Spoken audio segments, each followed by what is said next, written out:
नमस्कार दोस्तों, मैं हूं अरुण और आप देख रहे हैं संदेश आप तक।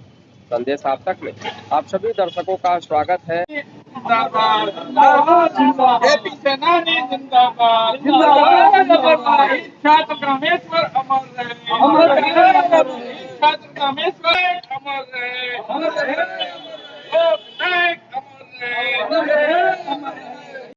नमस्कार दोस्तों, मैं हूं अरुण और आप देख रहे हैं संदेश आप तक में आप सभी दर्शकों का स्वागत है। जी, आज 18 मार्च 1974 को जेपी आंदोलन शुरू हुआ था और उसके बाद आज 19 मार्च 1974 को दिन जो है छात्र कामेश्वर जेपी मूवमेंट के दौरान उन्हें गोली मार दिया जाता है और उनकी हत्या इसी स्थान पर हुआ है। अब आज 52 साल होने को है, लेकिन आप इस स्थिति को देख लीजिए कि इसी जगह पर छात्र कामेश्वर सिंह की मौत हुई थी। यह शहीद स्थल है और यह जेपी सेनानी संघर्ष समिति के द्वारा इस शहीद स्थल को बचा के रखा गया है, लेकिन सरकार का उदासीन रवैया होने के कारण जो है आज तक यह स्थल जो है वैसे ही उदासीन रवैया के कारण बलि चढ़ा हुआ है।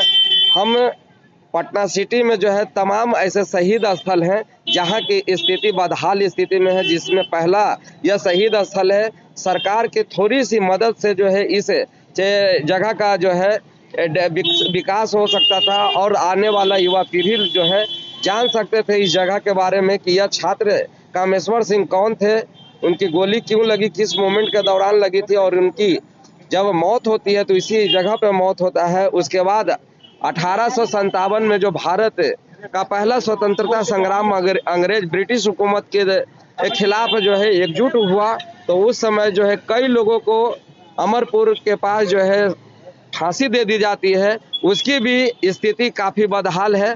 तो सरकार से हम यह मांग करते हैं कि जितने भी शहीद स्थल है उनका जो है विकास हो, स्कूल का विकास हो रहा है, अस्पताल का विकास हो रहा है, कई ऐसे समाज से जुड़े चीज़ों का विकास हो रहा है, तो एक शहीद स्थल का भी विकास होना चाहिए ताकि आने वाला युवा पीढ़ी उनके वीर गाथाओं को पढ़े। हम लोग कुछ स्वतंत्रता सेनानियों के पास चलते हैं, उनसे बात करते हैं कि किस तरह का उस समय मोमेंट था और यहाँ का क्या महत्व है। तो हम लोग सीधे तौर पे चलते हैं जेपी सेनानी संघर्ष समिति के कुछ कार्यकर्ताओं से और जानते हैं कि उस समय क्या हुआ था।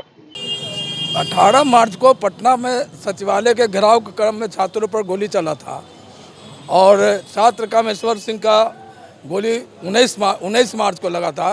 यही मरवाड़ी विद्यालय के स्कूली छात्र थे। स्कूल से लौटते समय इसी स्थल पर नल थी, नल में पानी पी रहे थे और कर्फ्यू लगा हुआ था। पुलिस का फोर्स उधर पीछे से आ रहा था और उसने टारगेट करके कामेश्वर सिंह पर गोली चलाई और कामेश्वर सिंह को गोली लग गया और कामेश्वर सिंह शहीद हो गए 19 मार्च 74 को। इसके लिए प्रशासन और शासन के लोग जिम्मेदार हैं, जबकि 74 आंदोलन के गर्भ से पैदा हुए लोग आज मुख्यमंत्री और प्रधानमंत्री और कई विभागों के मंत्री हैं। बिहार में शासन उनका है, विपक्ष में हो या पक्ष में हो, दोनों 74 आंदोलन से जुड़े लोग हैं। फिर भी इस शहीद स्थल पर किसी का ध्यान नहीं गया और आज तक ये उपेक्षित है। यहाँ के स्थानीय विधायक नंदकिशोर यादव जी, जो पटना सिटी में छात्र संघर्ष समिति का उस समय अध्यक्ष है आंदोलन के क्रम में, आज नागालैंड के गवर्नर बन गए, विधानसभा के अध्यक्ष बने, 3 बार मंत्री बने, लेकिन इस स्थल पर उनका ध्यान कभी नहीं गया। हम लोग हर वर्ष 19 मार्च को आके यहाँ श्रद्धांजलि अर्पित करते हैं और विधायक जी जब तक यहाँ रहते थे उनको हर साल हम लोग ज्ञापन देते थे। इस बार नहीं है इसलिए हम लोग ज्ञापन नहीं दे पा रहे हैं क्योंकि नागालैंड का गवर्नर बन के चले गए नागालैंड में। रत्नेश कुशवाहा भी यहाँ रहते नहीं हैं। रत्नेश कुशवाहा का मकान मुसल्लमपुर में है। कार्यालय खुल गया है लेकिन हम लोग अभी कार्यालय नहीं गए हैं उनके, अभी न देखा भी नहीं है।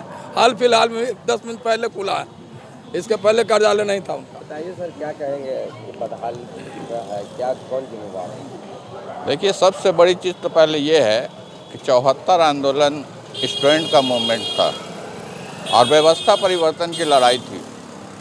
सत्ता परिवर्तन हो गया स्टूडेंट के कारण, जिसको आज के लफ्ज़ में लोग बोलते हैं जन जी।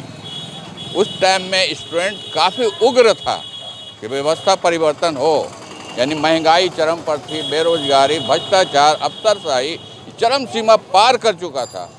इसको लड़ाई को लेकर स्टूडेंट ने विधानसभा घेराव करने का काम किया पर लाठियां चली, गोली चली। उसके बाद 19 मार्च को ये पटना सिटी में आह्वान किया गया कि हम लोग पटना सिटी में भी इसका शुरुआत करें। CRPF के जवान वहाँ सदर गली के मोड़ पर खड़े हुए थे और शहीद कामेश्वर विद्यालय से आ रहे थे या ट्यूशन पढ़ के आ रहे थे। यहाँ पर एक नल था पानी का, वो पानी पिया, जैसे ही पलटा है इस तरफ, वहाँ से सदर गली से गोली चली और डायरेक्ट उनके माथे में लगी, और माथे में लगी वो वहीं पर गिर गए। उसके बाद आनंद फानंद में लोग हॉस्पिटल ले गया, सब कुछ किया, लेकिन वो तो मृत घोषित कर दी इस लोग उसको। तो उसके बाद सरकार का जो अपना औपचारिक होता है 10,000 5,000 जो भी, वो देने का काम किया, लेकिन उसके बाद से अब तक कुछ नहीं हुआ। नंदकिशोर जी यहाँ के विधायक रहे, हमेशा हम लोग उनको कहा कि कम से कम इसका जीर्णोद्धार करा दीजिए, लेकिन आज तक उन्होंने ध्यान नहीं दिया। अभी रत्नेश जी विधायक हुए हैं, इस क्षेत्र के नए हैं। हम उम्मीद करते हैं आपके चैनल के द्वारा, मैं उनसे ये मांग भी करता हूँ और उम्मीद करते हैं, चूँकि 1-2 दफ़े ऐसे देखा कि विधानसभा में कुछ बात उठाने का उन्होंने काम किया है, तो ये उम्मीद उनसे करते हैं कि हो सकता है कि अपने ही फंड से ना हो, सरकार की तरफ से विधायक फंड बहुत सा होता है, उसी फंड से यहाँ पर जीर्णोद्धार करा दें। कि आज बिहार में, बिहार सरकार हो या केंद्र सरकार हो, सभी जेपी के गर्भ से निकले मंत्री हैं, और इस जेपी आंदोलन में जो शहीद छात्र कामेश्वर सिंह है, उनका शहादत स्थल जो है निर्माण करने का कृपा करें। संदेश आप तक के लिए पटना सिटी से अरुण कुमार की खास